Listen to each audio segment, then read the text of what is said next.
السلام علیکم۔ باتوں کا سفر میں خوش آمدید۔ تو آج ہم بات کر رہے ہیں ایک ایسے موضوع پر جو ہم سب کی زندگی میں کہیں نہ کہیں بہت اہم ہو جاتا ہے، عمل کی تحریک، یعنی موٹیویشن۔ آخر یہ ہے کیا چیز؟ کہاں سے آتی ہے یہ؟ اور کیا یہ واقعی کوئی ایسی شے ہے جو ہمیں کسی اور سے مل سکتی ہے؟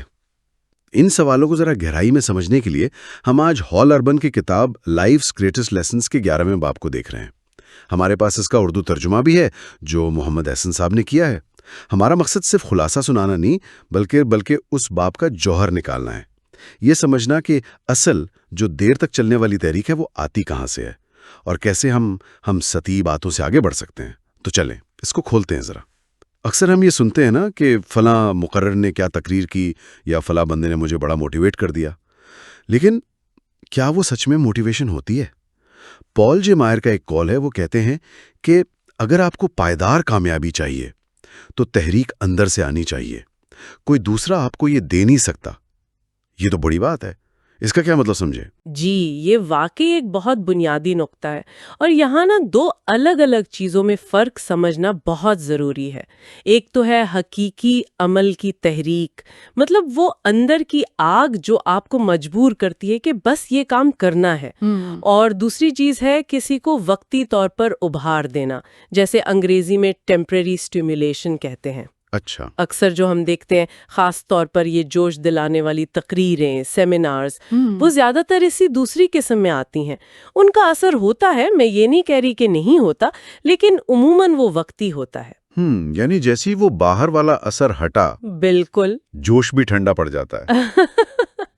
تو یہ کچھ ایسا ہوا جیسے کوئی ایڈرینلین رش ہو جو تھوڑی دیر رہا پھر ختم۔ ہال اربن خود بھی مجھے لگتا ہے اسی طرف اشارہ کر رہے ہیں۔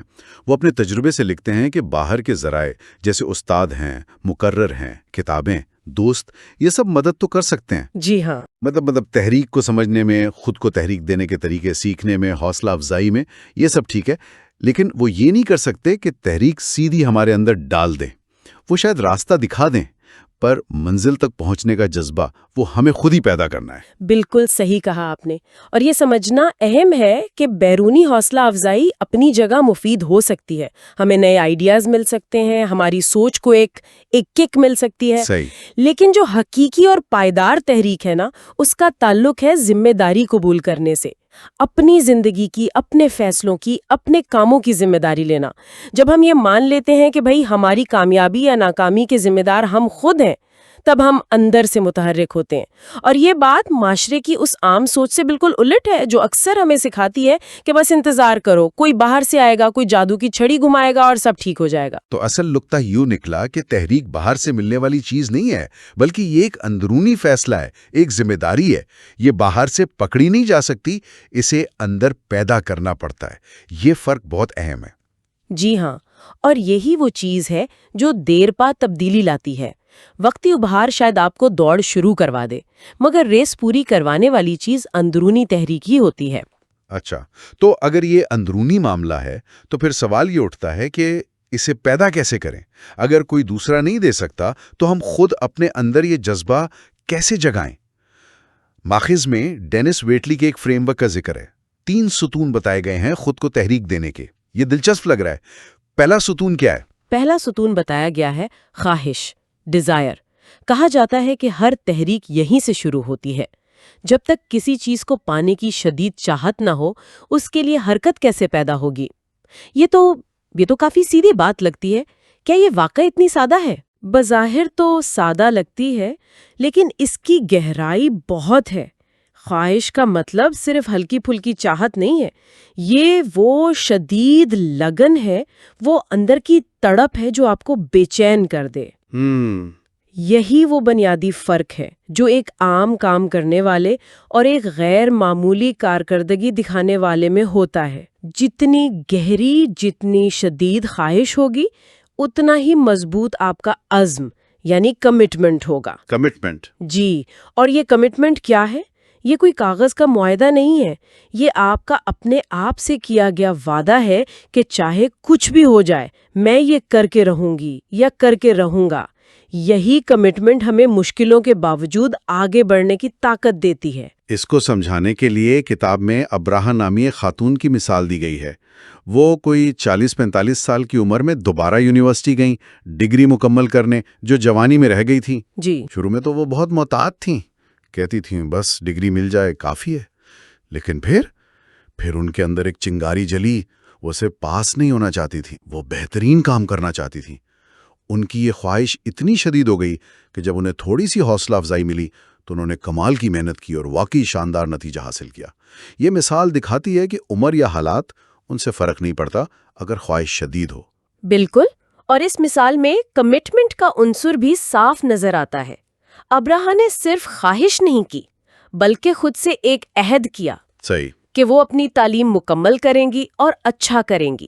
یہی اندرونی عہد تھا جس نے انہیں مشکلوں کے باوجود، جیسے اتنے عرصے بعد پڑھائی شروع کرنے کی جو ایک جھجک ہوتی ہے، وہ تو ہوتی ہے، اس پر قابو پانے میں مدد دی۔ تو خواہش صرف ایک چنگاری نہیں بلکہ وہ اندرونی وعدہ ہے جو ہمیں منزل کی طرف دھکیلتا ہے، خاص طور پر جب راستہ مشکل ہو۔ یہ بہت اہم بات ہے۔ تو خواہش بنیاد ہے اور شدت خواہش سے کمٹمنٹ پیدا ہوتا ہے۔ لیکن صرف خواہش اور کمٹمنٹ سے کیا ہوگا اگر انسان کو اپنی قابلیت پر یقین ہی نہ ہو؟ یہ ہمیں دوسرے ستون کی طرف لاتا ہے، یقین، بلیف۔ رابرٹ شولر کا قول بھی ہے کہ کامیابی کا امکان آپ کے خود پر یقین سے جڑا ہے۔ اس بارے میں کیا خیال ہے؟ یقین کا کردار تو انتہائی اہم ہے۔ اکثر ہماری سب سے بڑی رکاوٹ حالات نہیں ہوتے بلکہ ہمارا اپنا یقین یا بے یقینی ہوتی ہے۔ مصنف نے اسے سمجھانے کے لیے ایک بڑی دلچسپ اصطلاح استعمال کی ہے، بہانہ سازی کی بیماری یا ایکسکیوزائٹس۔ ایکسکیوزائٹس؟ یہ کیا ہے؟ انہوں نے اپنی کلاس میں ایک تجربہ کیا، دیوار پر ایک بڑا سا چارٹ لگایا اور طالب علموں سے کہا کہ جب بھی وہ خود کو یا کسی اور کو کوئی کام نہ کرنے کا بہانہ بناتے سنیں تو وہ بہانہ اس چارٹ پر لکھ دیں۔ اچھا، پھر کیا ہوا؟ مجھے لگ رہا ہے وہ چارٹ تو جلدی بھر گیا ہوگا۔ بالکل، وہ چارٹ اتنی تیزی سے بھرا کہ اگلے ہی دن ایک اور بڑا چارٹ لگانا پڑا۔ جلد ہی کمرے کی دیواریں ان وجوہات سے بھر گئیں کہ لوگ فلاں کام کیوں نہیں کر سکتے۔ اوہ! پھر مصنف نے پوچھا کہ بھئی اس مشق کا مقصد کیا تھا؟ تو ایک خاموش طبع طالب علم نے جواب دیا کہ اگر ہم سارا وقت یہی سوچتے رہیں گے کہ ہم کوئی کام کیوں نہیں کر سکتے تو ہم کبھی یہ سوچ ہی نہیں پائیں گے کہ ہم وہ کام کیسے کر سکتے ہیں۔ واہ، کیا بات ہے! اور یہی اصل نقطہ تھا۔ ہمیں اپنی توجہ ناممکن کی وجوہات سے ہٹا کر ممکن بنانے کے طریقوں پر لانی ہوتی ہے۔ اور دلچسپ بات یہ ہے کہ اکثر سب سے بڑی رکاوٹ باہر نہیں ہوتی، ہمارے اپنے ذہن میں ہوتی ہے۔ یقین کی کمی بہانوں کو جنم دیتی ہے۔ یہ ایکسکیوزائٹس والی بات تو واقعی سوچنے پہ مجبور کرتی ہے۔ ہم سب شاید کہیں نہ کہیں اس کا شکار ہوتے ہیں۔ تو سوال یہ ہے کہ یہ یقین پیدا کیسے ہو، خاص طور پر اگر ماضی میں ناکامی دیکھی ہو؟ دیکھیں، ماخذ کے مطابق یقین کوئی ایسی چیز نہیں جو راتوں رات آسمان سے ٹپک پڑے۔ یہ آہستہ آہستہ بنتا ہے، چھوٹی چھوٹی کامیابیوں سے۔ اچھا۔ جب آپ کوئی چھوٹا سا ہدف رکھتے ہیں، اس کے لیے کوشش کرتے ہیں اور کامیاب ہو جاتے ہیں تو آپ کے اندر ایک اعتماد پیدا ہوتا ہے۔ جی۔ یہ اعتماد آپ کو تھوڑا بڑا قدم اٹھانے کا حوصلہ دیتا ہے۔ جب آپ اس میں بھی کامیاب ہوتے ہیں تو یقین اور پکا ہوتا جاتا ہے۔ یہ ایک مثبت چکر کی طرح کام کرتا ہے۔ یقین آپ کو عمل کی طرف لے جاتا ہے، عمل کامیابی لاتا ہے اور کامیابی آپ کے یقین کو اور مضبوط کرتی ہے۔ ایک بہت خوبصورت قول بھی نقل کیا گیا ہے، یقین کرو تم کر سکتے ہو اور تم دیکھو گے کہ تم کر سکتے ہو۔ تو یہ ایک تدریجی عمل ہے، چھوٹی کامیابیاں بڑی کامیابیوں کی سیڑھی بنتی ہیں۔ یہ تو بہت حوصلہ افزا بات ہے۔ جی ہاں، اور یہ یقین صرف اپنی موجودہ صلاحیتوں پر نہیں ہونا چاہیے بلکہ اپنی ممکنہ صلاحیتوں، اپنے پوٹینشل پر بھی ہونا چاہیے۔ مصنف کا کہنا ہے کہ زیادہ تر لوگ یہ جانتے ہی نہیں کہ وہ کتنے باصلاحیت ہیں اور کیا کچھ حاصل کرنے کی اہلیت رکھتے ہیں۔ ہمارے اندر اکثر ایسے چھپے ہوئے خزانے ہوتے ہیں جنہیں ہم نے کبھی ڈھونڈنے کی کوشش ہی نہیں کی۔ یقین کا ایک مطلب یہ بھی ہے کہ آپ یہ مانیں کہ آپ اپنی موجودہ حالت سے کہیں زیادہ بہتر بن سکتے ہیں۔ یہ تو بہت گہری بات ہے۔ اچھا، خواہش ہو گئی، یقین بھی آ گیا، اب کیا اتنا کافی ہے؟ ماخذ ایک تیسرے ستون کا بھی ذکر کرتا ہے، ذہنی تصویر یا تصور، ویژولائزیشن۔ اس کا کیا مطلب ہے؟ کیا یہ کوئی جادوئی سوچ ہے؟ نہیں، یہ جادو نہیں، بلکہ نفسیات کا ایک بہت طاقتور اصول ہے۔ اس کا بنیادی خیال یہ ہے کہ ہمارا ذہن الفاظ سے زیادہ تصویروں میں سوچتا ہے۔ تصویروں میں؟ جی، ہم جس چیز کو حاصل کرنا چاہتے ہیں، اگر ہم اس کی کامیابی کی ایک واضح، تفصیلی اور جیتی جاگتی تصویر اپنے ذہن میں بنا سکیں تو ہمارا لاشعور اس تصویر کو حقیقت بنانے کے لیے متحرک ہو جاتا ہے۔ یہ ذہنی تصویر ایک نقشے کی طرح کام کرتی ہے جو ہمیں راستہ دکھاتی ہے اور ایک میگنیٹ کی طرح ہمیں اپنی منزل کی طرف کھینچتی ہے۔ جتنی واضح تصویر ہوگی اتنا ہی مضبوط اس کا اثر ہوگا۔ لیکن کیا واقعی ایسا ہوتا ہے؟ مطلب اس کی کچھ حقیقی مثالیں ہیں؟ کیونکہ یہ سننے میں تھوڑا غیر حقیقی سا لگتا ہے۔ بالکل ہے، اور ماخذ میں کئی شاندار مثالیں دی گئی ہیں۔ ایک مثال جوزف سٹراس کی ہے۔ وہ انجینئر جنہوں نے 1930 کی دہائی میں سین فرانسسکو کی خلیج پر ایک ایسے پل کا تصور کیا جسے لوگ ناممکن سمجھتے تھے۔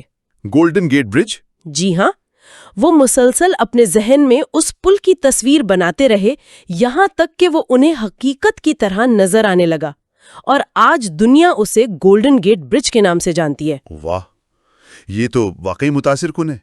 ایک اور مثال صدر کینیڈی کے 1961 کے اعلان کی ہے۔ انہوں نے کہا کہ امریکہ اس دہائی کے آخر تک چاند پر انسان اتارے گا۔ اس وقت یہ ناقابل یقین لگتا تھا۔ بالکل۔ لیکن ناسا کی ٹیم کے ذہنوں میں اس مشن کی کامیابی کی ایک واضح تصویر موجود تھی، اور ہم جانتے ہیں کہ 1969 میں یہ خواب حقیقت بن گیا۔ اور کھیلوں کی دنیا سے بھی کوئی مثال ہے شاید؟ جی ہاں، میری لوری ریٹن کی۔ وہ امریکی جمناسٹ تھیں۔ وہ بچپن سے اولمپک گولڈ میڈل جیتنے کا خواب دیکھتی تھیں، اور وہ صرف خواب نہیں دیکھتی تھیں بلکہ اپنے ذہن میں بار بار خود کو ہر مقابلے میں بہترین پرفارم کرتے ہوئے، ہر موو کو پرفیکٹ کرتے ہوئے دیکھتی تھیں۔ اچھا۔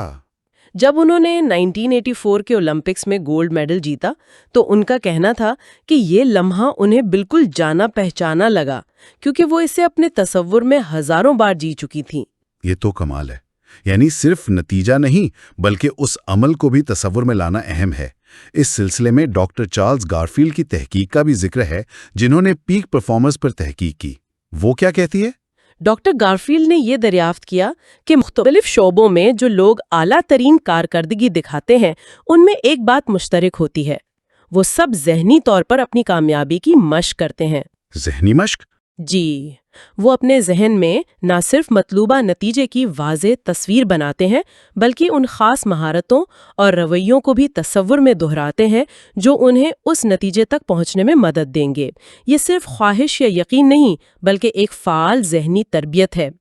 تو ذہنی تصویر صرف ایک خواب نہیں بلکہ کامیابی کا ایک ذہنی نقشہ اور مشق ہے جو ہمارے عمل کو رہنمائی دیتی ہے۔ تو خلاصہ یہ ہوا کہ اگر ہمیں اپنے اندر حقیقی اور دیر پا تحریک پیدا کرنی ہے تو ہمیں ان 3 ستونوں پر کام کرنا ہوگا۔ ایک شدید خواہش پیدا کرنی ہوگی، اپنی صلاحیتوں اور امکانات پر پختہ یقین رکھنا ہوگا، اور اپنی کامیابی کی ایک واضح ذہنی تصویر بنانی ہوگی۔ جب یہ تینوں چیزیں مل جاتی ہیں تو ایک طاقتور اندرونی قوت جنم لیتی ہے۔ بالکل درست، اور یہی وہ قوت ہے جسے ڈینس ویٹلی نے کہا ہے، تحریک کام کرنے کا داخلی جذبہ۔ یہ آپ کے اندر سے آتی ہے، یہ ذاتی ہوتی ہے اور یہ پائیدار ہوتی ہے۔ صحیح۔ یہ کسی باہر کے دھکے یا وقتی جوش و خروش سے بالکل مختلف چیز ہے۔ یہ وہ انجن ہے جو آپ کو چلاتا ہے، چاہے باہر سے کوئی حوصلہ افزائی ملے یا نہ ملے، یہ آپ کی اپنی تخلیق ہوتی ہے۔